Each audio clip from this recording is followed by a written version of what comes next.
So a little bit more on this issue of how the Kennedy assassination relates with the Bay of Pigs, and how civil liberties all kind of tie into this whole thing.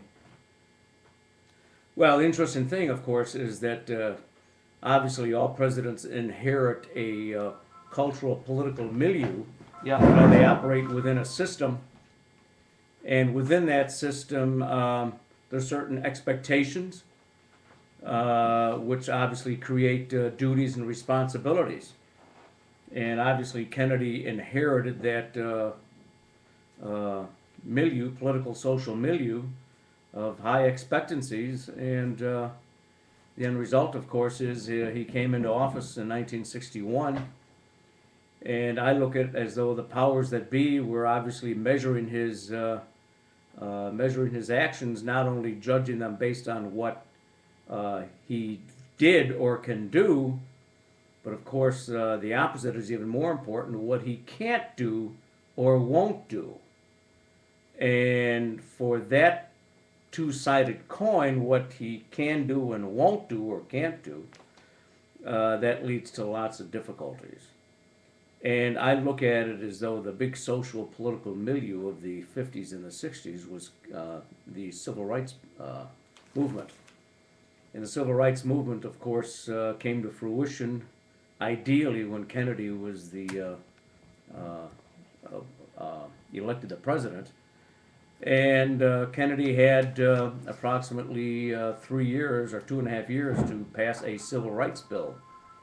And in 1961, he attempted to pass civil rights legislation.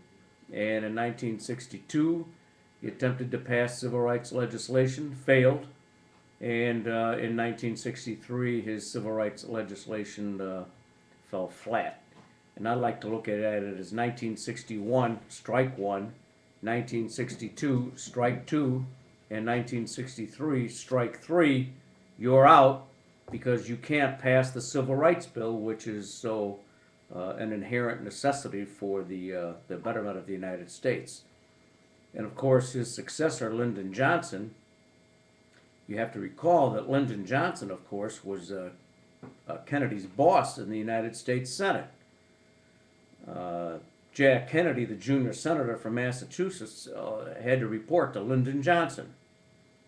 And of course, since Kennedy, on the fast road to the presidency, literally flip-flopped and reversed the power roles, and now Lyndon is Mr. Nobody, and Kennedy is Mr. Everybody, Lyndon Johnson, the powers that be, I'm certainly knew that Lyndon could pass civil rights legislation because of his previous legislative experience as well as political IOUs, and Johnson was the man that could do the job. Kennedy could not.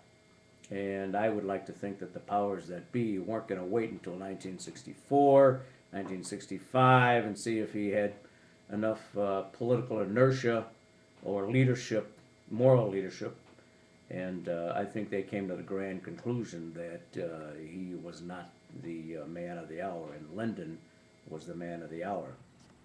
And interestingly enough, after Kennedy was murdered in 1963, it wasn't approximately 6 or 7 months later, which is in an instant in time, that the historic 1964 Civil Rights Bill was passed, with Lyndon Johnson being the foremost leader on the issue.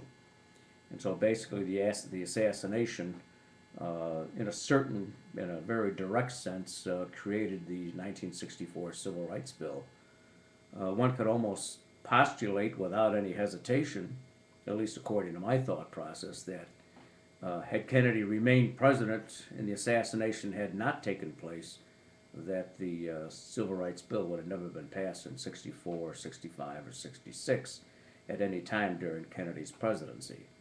And that was an intolerable situation, and the United States needed that moral leadership and certainty of